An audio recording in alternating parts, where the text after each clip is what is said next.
வாழ்க வையகம், வாழ்க வையகம், வாழ்க வளமுடன். குரு வாழ்க, குருவே துணை. தியானமே யோகம், யோகமே ஞானம். தமிழ் ஆனந்த யோகம். வாழ்க வளமுடன். இன்றைய சிந்தனை துளிகள். மகரிஷி கூறும் 7 விதிகள். உடல் உயிர் இணைப்பினாலும் தானும் சமுதாயமும் இணைப்பினாலும் உயர்ந்து விளங்க வேண்டுமானால் அறநெறிகளை சிறந்த முறையில் கடைபிடித்தல் வேண்டும். அவை 1 ஒழுக்கம், 2 கடமை, 3 ஈகை. அறிவின் வளர்ச்சிக்கு 3 படிகள் உள்ளன. அவை நம்பிக்கை, விளக்கம், முழுமைப்பேறு. மேலே குறிப்பிட்ட தெளிந்த நிலையில் மனிதன் வாழ்ந்து முழுமை பெற வேண்டுமெனில் கீழ்கண்ட மகரிஷி கூறிய 7 விதிகளை நன்கு உணர்ந்து செயலாற்ற வேண்டும். அவை 1 வாழ்வின் நோக்கம், தேவைகள், விருப்பங்கள் இவற்றை மதிப்பிட்டுக் கொள்ள வேண்டும். இவை ஒன்றுக்கொன்று முரண்படாமலும் அமைத்துக் கொள்ள வேண்டும். 2 தனக்கு அமைந்துள்ள சூழ்நிலைகளையும் வாய்ப்புகளையும் கணித்துக் கொள்ள வேண்டும். 3 இயற்கையின் ஒழுங்கமைப்பையும் அதன் ஆற்றலின் விளைவான தவறற்ற காரண விளைவு விதியையும் உணர்ந்து கொண்டும் மதித்தும் நடக்க வேண்டும். 4 வாழ வேண்டிய முறையையும் ஆற்ற வேண்டிய செயல்களையும் வரிசையாக தொகுத்து கொள்ள வேண்டும். 5 இத்தகைய வாழ்வுக்கு தன்னை தகுதியாக்கிக் கொள்ள உடல் வலிமையையும் திறமையையும் அறிவையும் வளர்த்து கொள்ள வேண்டும். இவற்றிற்கு முறையான உடற்பயிற்சி, தவ பயிற்சி, சிந்தனை இவற்றை பழகிக் கொள்ள வேண்டும். 6 விழிப்போடும் விடாமுயற்சியோடும் எண்ணம், சொல், செயல் இவற்றை பயன்படுத்த வேண்டும். 7 அவ்வப்போது ஏற்படும் தவறுகளை அகத்தாய்வு, தற்சோதனை, செயல் திருத்தம் என்ற 2 வழிகளாலும் திருத்தி தன்னை தூய்மையாக்கிக் கொண்டே இருக்க வேண்டும். இந்த 7 விதிகளை நன்குணர்ந்து மனிதன் அறிவில் வளர்ச்சி பெற வேண்டும். உடலையும் நன்கு காத்து கொள்ள வேண்டும். இத்தகைய வாழ்வின் மூலமே மனிதன் பிறர்க்கு பாரமாக இல்லாமலும் பிறருக்கு உதவியாகவும் இருந்து கொண்டே தானும் நிறைவோடும் மகிழ்ச்சியோடும் வாழலாம். இறைஞான ஆசிரியர் நன்மணி ஐயா அவர்களுக்கு நன்றிகள். வாழ்க வளமுடன் ஐயா. வாழ்க வளமுடன். சிந்தனை துளிகளில் வாசித்த அம்மா அவர்களுக்கு நன்றி. மகரிஷி கூறுகின்ற 7 விதிகள். அந்த 7 விதிகளும் எதை அடிப்படையாக கொண்டு இருக்கிறது என்பதை பார்க்கும் பொழுது முதலிலே இந்த உடல் உயிர் இணைப்பு, தான் சமுதாயம் இணைப்பு என்ற 2 யோகங்கள். அதாவது மகரிஷி அவர்கள் யோகம் என்பதை 4 இணைப்பாக சொல்வார்கள். அதில் உடல் உயிர் இணைப்பு, தான் சமுதாயம் இணைப்பு, இந்த இணைப்பு இயற்கைக்கு ஒத்ததாக இருக்க வேண்டும் என்ற அடிப்படையில் கொடுக்கப்பட்டதுதான் அறநெறிகள் என்ற ஒழுக்கம், கடமை, ஈகை. இது இந்த சமுதாயத்தோடு இணைந்து அந்த பொருளோடும் உறவுகளோடும் தொடர்பு கொண்டு வாழக்கூடிய அந்த வாழ்க்கை, அந்த வாழ்க்கையை சார்ந்ததுதான் இந்த 2 யோகங்கள். இதை எப்படி சொல்லலாம் என்று சொன்னால், இதை புற வாழ்க்கை சார்ந்தது என்று சொல்லலாம். அதற்காக இந்த அறநெறிகள் 3. சரி, அடுத்து அக வாழ்க்கை சார்ந்தது என்றால் உயிர் மனம் இணைப்பு, நாம் இயற்கை என்ற இணைப்பு. அந்த 2 தான் அக வாழ்க்கை சார்ந்தது. அதைத்தான் அறிவின் வளர்ச்சிக்கு 3 படிகள் என்று நம்பிக்கை, விளக்கம், முழுமைப்பேறு என்று சொல்லுகிறார். இதுல முழுக்க முழுக்க அகவாழ்க்கை சார்ந்ததாக இருக்கும். ஆக ஒன்று புற வாழ்க்கை, இன்னொன்று அகவாழ்க்கை. இந்த 2 பிரிவுகள். அதற்கு ஒன்று அறநெறி, இன்னொன்று அந்த முழுமைப்பேர். சரி, இப்போ இந்த 2 வாழ்க்கையையும் ஒரு சமநிலையில் வாழ வேண்டும் மனிதன். இதில் ஏதாவது ஒன்றில் மட்டும் இருந்துவிடக் கூடாது. இப்பொழுது சமுதாயத்தை பார்த்தோம் என்று சொன்னால் பெரும்பாலும் அந்த புற வாழ்க்கை என்பதற்கு மட்டுமே முக்கியத்துவம் கொடுக்கக்கூடியதாக ஆகிவிட்டது. அதாவது புற வாழ்க்கையை வாழ்ந்தாக வேண்டும் என்பது உண்மை. புற வாழ்க்கையை வாழ்வதற்காக முயற்சி செய்த மனிதன் புற வாழ்க்கையை இப்படி வாழ வேண்டும், அப்படி வாழ வேண்டும் என்று ஒரு நிர்ணயம் செய்து அதில் மயங்கி சென்றதுதான் என்று இதற்கு காரணம். அப்போ இப்ப அக வாழ்க்கை, புற வாழ்க்கை இரண்டையும் சமநிலைப்படுத்தி வாழ வேண்டும். அப்படிங்கும்போது மனிதனுடைய வாழ்க்கையை எப்படி வைத்துக் கொள்ள வேண்டும் என்று மகர்ஷி அவர்கள் இந்த 7 விதிகளை கூறுகிறார்கள். இந்த 7 விதிகளையும் நாம் உணர்ந்து நடக்கும் பொழுது அந்த புற வாழ்க்கையில் ஒரு அளவு முறை கிட்டும், அக வாழ்க்கை என்பதும் வாழ முடியும்.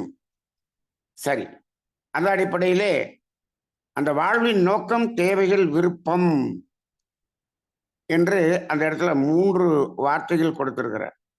ஒன்றோடொன்று முரண்படாமல் என்று.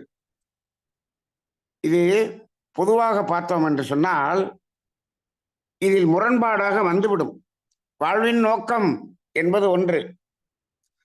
அந்த வாழ்வின் நோக்கத்தை நிறைவு செய்து கொள்வதற்கு உடலோடு உயிரோடு இருப்பதற்காக தேவைகள் என்று ஒன்று.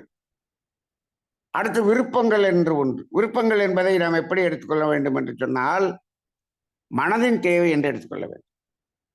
இந்த தேவைகள், விருப்பங்கள் அப்படிங்கிறத உடலின் தேவைகள், மனதின் தேவைகள் என்று எடுத்துக்கொள்ள வேண்டும்.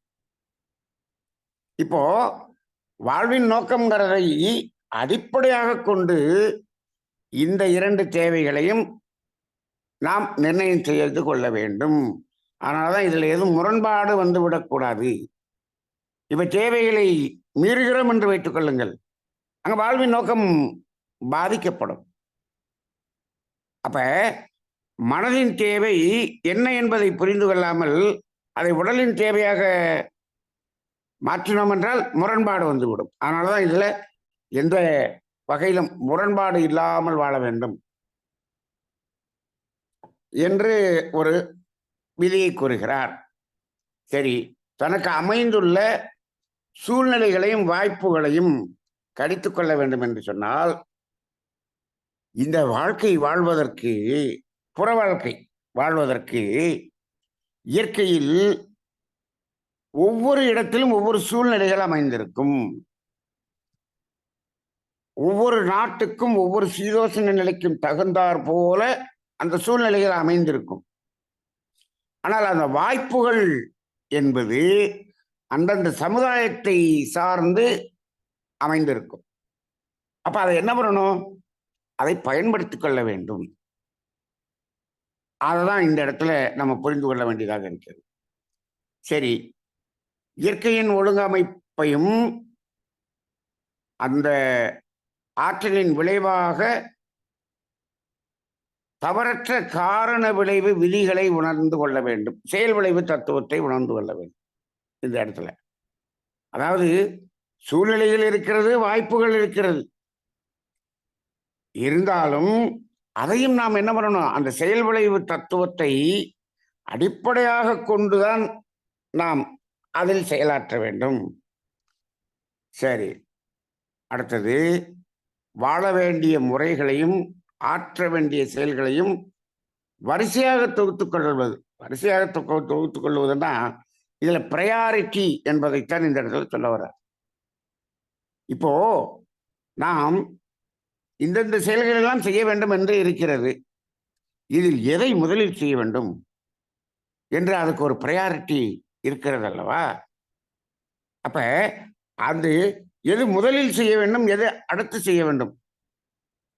மெதுவாக செய்து கொள்ள வேண்டியதை உடனடியாக செய்து கொண்டு உடனடியாக செய்ய வேண்டியதை தள்ளி போட்டோம் என்று சொன்னால் அது சரியாக வராது. அப்ப அவற்றையும் அந்த வரிசைப்படுத்திக் கொள்ள வேண்டும் என்று சொல்லுகிறார்.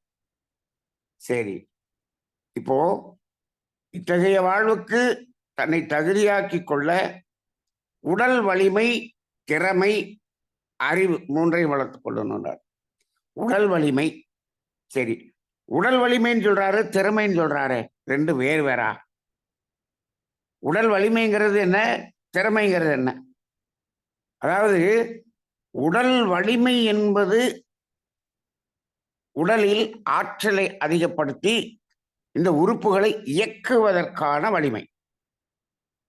திறமை அப்படின்னு சொன்னா அந்த அந்த உறுப்புகளின் இயக்கத்தை எதன் அடிப்படையில் பயன்படுத்துவது என்று சொன்னால், இந்த இயற்கை வளத்தை வாழும் வளமாக மாற்றும் ஏதாவது ஒரு பணியில் அதை செலுத்தும் போது அது திறமை என்று ஆகிவிடும்.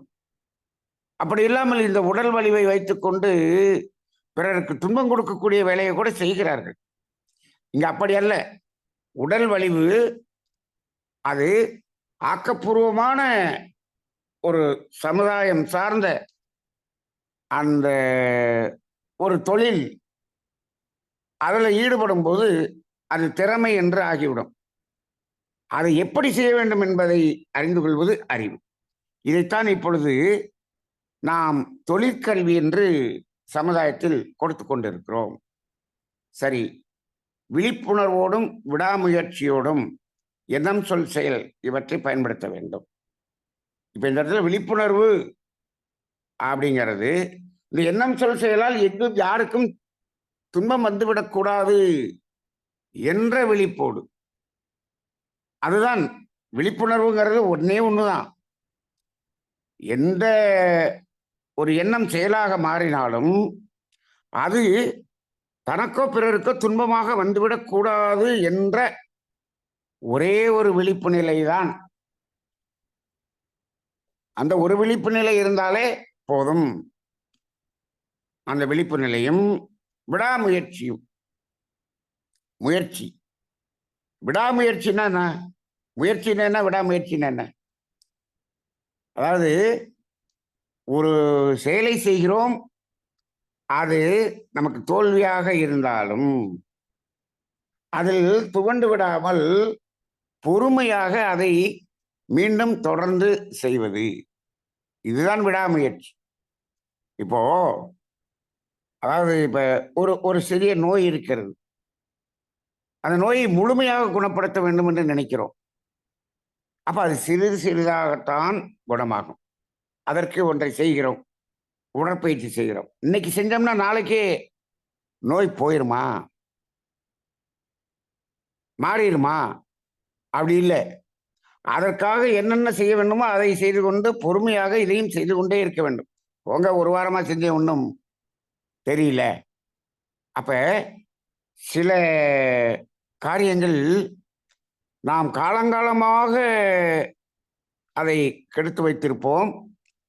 அது சரி செய்வதற்கு ஒரு காலம் எடுக்கும். அதற்கு அந்த பொறுமையோடு அந்த செயலை செய்து கொண்டு இருப்பதுதான் விடாமுயற்சி. அதை விட்டு விடாமல் அந்த முயற்சியில் ஈடுபட வேண்டும்.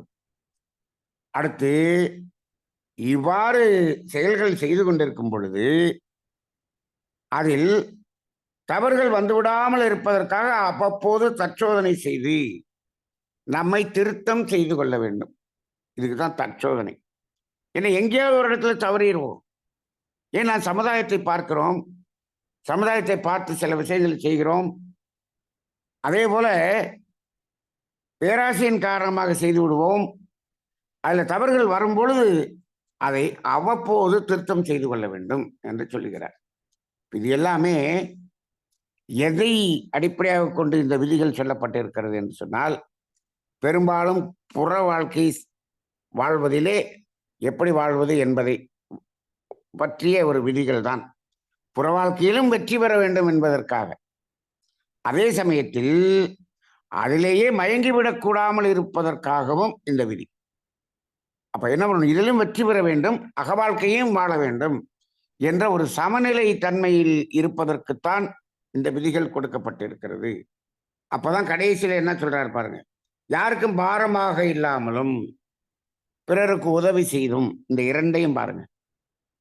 இப்போ இந்த சமுதாயத்துல நம்ம யாருக்கும் ஒரு கஷ்டம் கொடுக்க வேண்டிய ஒரு சூழ்நிலை இல்லாமல் நம்மை நாம் காத்துக்கொள்வதற்கான உழைப்பு.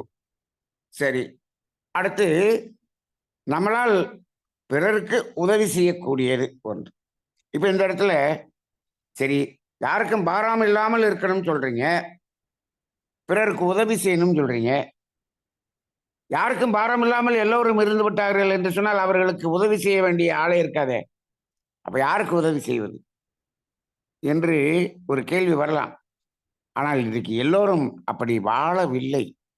யாருக்கும் பாரம் இல்லாமல் வாழ வேண்டும் என்று உணர்ந்து வாழ்பவர்கள் மிகச் சிலரே. அப்ப பிறருக்கு உதவி செய்து என்று சொன்னால் இப்படி பாரம் இல்லாமல் வாழ வேண்டும் என்ற அறிவை கொடுப்பதே உதவிதான்.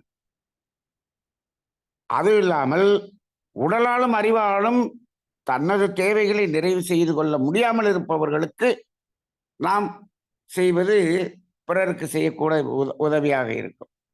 அதில் இப்பொழுது இன்றைக்கு சமுதாயத்தில் நாம் யாருக்கும் பாரமில்லாமல் வாழ வேண்டும் என்ற ஒரு நிலையை வாழ்வதற்கு சொல்லிக் கொடுக்கக்கூடிய அறிவு தானம் என்பது மிக மிக முக்கியமாக இருக்கிறது. அதாவது ஒரு நோய் என்று வந்துவிட்டாலே பல பேருக்கு நாம் பாரமாக இருக்கிறோம். அப்ப அந்த மாதிரியாக உதவி என்பது இப்பொழுது பொருள் ரீதியாக கொடுக்கக்கூடிய உதவியை விட அறிவு ரீதியாக கொடுக்கக்கூடிய உதவிதான் இப்பொழுது சமுதாயத்தில் தேவையாக இருக்கிறது. அந்த அறிவு வறுமையை போக்குவதுதான் இப்பொழுது உண்மையான தொண்டாகவும் புண்ணியமாகவும் அமையும் என்பதை இப்பொழுது நாம் பல்வேறு சிந்தனைகளிலே உணர்ந்திருக்கின்றோம். அந்த இடத்தில் மட்டும் நாம் விழிப்போடு இருக்க வேண்டும். அந்த அறிவு வறுமையை போக்குவோம் என்ற அடிப்படையில் நாம் தத்துவங்களை சொல்லும்போது அதில் தவறில்லாமல் சொல்ல வேண்டும், சரியாக உணர்ந்து சொல்ல வேண்டும். அதையும் விழிப்புணர்வோடு பார்த்து கொள்ள வேண்டும். அந்த அடிப்படையிலே இந்த அகம் புறம் சார்ந்த ஒரு சமநிலை வாழ்க்கை வாழ்வதற்காக வேதாத்திரி மகரிஷி அவர்கள் கொடுத்த இந்த விதிமுறைகளை முடிந்த அளவிற்கு நாம் பயன்படுத்தி அந்த அகவாழ்வு வாழ்வதற்கான புற வாழ்வை அளவோடும் முறையோடும் இனிதாக வாழ்ந்து கொள்வோம். வாழ்க வளமுடன்.